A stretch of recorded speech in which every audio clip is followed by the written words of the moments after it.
Hi everyone! I wanted to hop on tonight because the number one question that I get a lot from friends, family, coworkers, challengers, pretty much anyone is how do I find the time to do everything that I do? Because I am a full-time mom who works outside the home as a CPA. I am a wife, I'm a Christian, I'm a Beachbody coach. I do a lot of stuff. And so some people are like, how do you have the time? Like, how do you have the time to work out? How do you have time to cook healthy meals for your family? How do you have time to spend time with your family? How do you have time to have date nights? How do you have time to coach other people? Like all this stuff. People are also always asking me, how do you have all this time? And so I thought I'd hop on quick and just go over tonight how I kind of manage my time and hopes that it maybe helps you figure out where you're spending your time to be more efficient with your day. So what I do is the number one thing that I tell people, and I just actually recently did this myself, was an Excel sheet. Like I love Excel. And so what I do with an Excel sheet is I took the hours of the day, like every single hour on the left-hand side, and then put Monday to Sunday up top. And so then I filled in what I'm doing for each hour of the day, just to see where I had extra time to do things.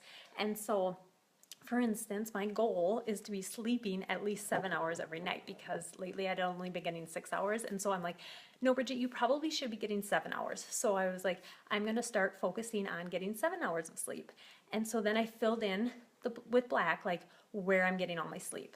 And then I was like, okay, I filled in my workouts, my getting ready for the day, my commute even, because my commute can be anywhere from a half an hour to an hour, and like that's a lot of time in a day.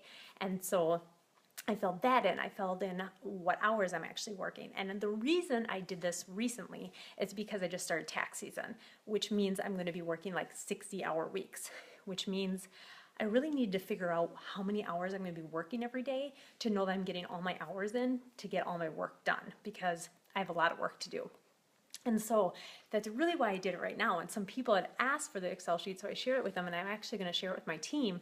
But it's definitely filling it out to figure out where you're spending all your time.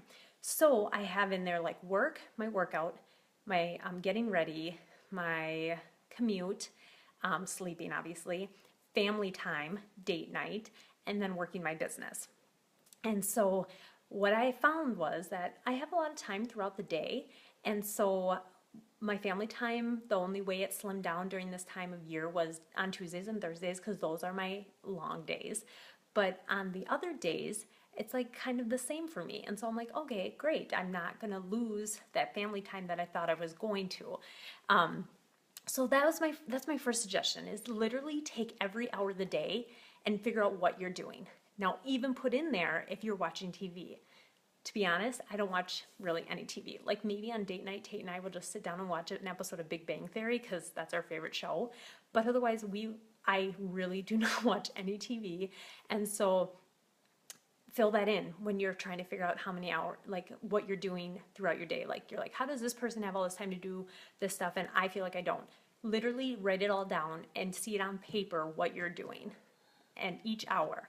And you will find extra pockets of time here and there that you could fill certain things in, like a workout if you're not doing it, or something else like preparing a healthy meal or something like that. So that's my first suggestion for you, is to write down all the hours of the day and what you're doing each hour of every day. My next tip and what I do is planning. So planning is like for Sunday is my meal prep or planning day. So those are the days that I kind of prepare any meals that I'm going to have for the week, or that I, what else? Like just meals for the week, veggies, all that kind of stuff. And so I plan that out on Sunday so that my week, like when we get home on from daycare on during the week, that the suppers are usually ready, or I just need to pop them into the oven.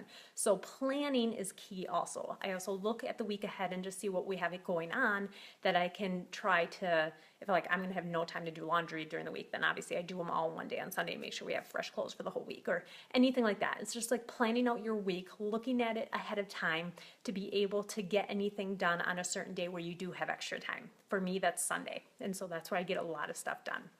Another one is reading any books that help with time management.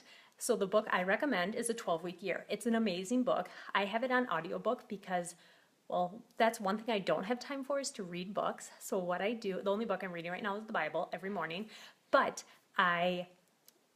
regular books I don't have time right now. So I actually listen to audiobooks on my commute. Well, my commute to and from work is anywhere from a half an hour to 45 minutes. And so I'm listening to audiobooks. And so 12-Week Year is a book I would highly, highly, highly recommend. It's all about setting goals and how to get more done in a 12-week period than people do in a year.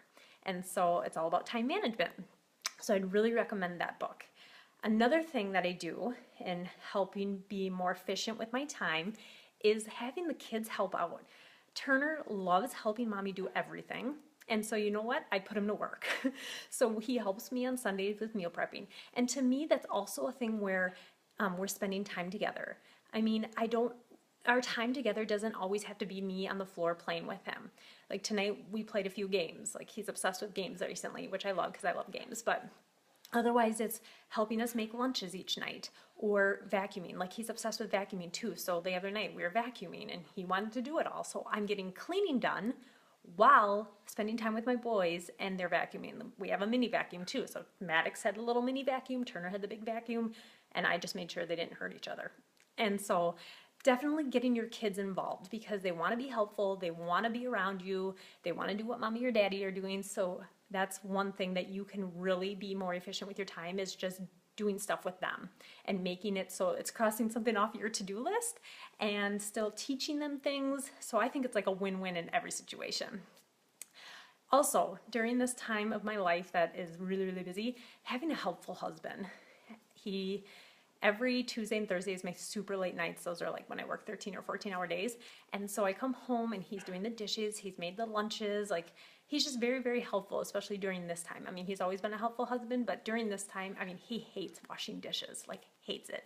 And so he washes the dishes during tax season, which I really, really love and appreciate. And so having a helpful husband, a spouse that helps out too, so that you can maybe focus on what you want to do. If you want to fit in a workout during the day, maybe for half an hour, like he can do something that you would have normally did. And just to be able to fit that in. So having a helpful husband really helps out too with time management and being efficient and getting things done. And the last one is making sacrifices. So there's certain sacrifices I have made because I have found that other things are more important to me than whatever I sacrifice. So for instance, I really don't watch any TV, like at all, because I really have there's nothing on TV that I feel like is so important for me to watch. And so for you, like if you are watching 2 hours of The Bachelor on Monday, that's 2 hours of your one day that you could be meal prepping for the whole week, that you could get a workout in plus some other stuff, like there's just certain sacrifices one would make in order to be able to get more stuff done.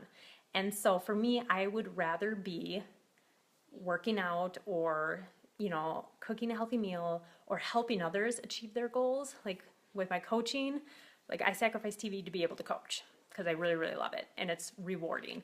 And so one thing that I used to be a reality TV junkie. I loved The Bachelor. I loved The Kardashians. I loved The Real Housewives. Like everything, I was a reality show junkie.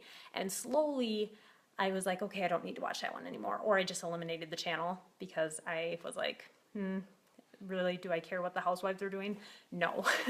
And so I would slowly get away from it. And then eventually it was kind of like, I really don't care what the Kardashians are doing, or I really don't care who's going to win The Bachelor or anything like that. So if you are a reality TV junkie, there is hope for you that if you want to slow down and not watch it so much. But those are the things that I have done to be more efficient with my time, to be able to do everything that I do. And so if you have any suggestions that you do in managing your time or what you do to be more efficient with it, comment below. I would love to have other ideas too, because you know me, I'm always trying to be better at what I'm doing. I feel like there's probably always a more efficient way or a better way of doing things. And so if you have one, comment below. I would love to hear it. and see if it's something that I could implement myself and share with others. If you want to share this video, go right ahead. If you think other people could benefit of how to be more efficient with their time or fitting more things in a 24-hour day, because we all have 24 hours in a day. Every single person has the same hours in a day. One is not gifted more than the other.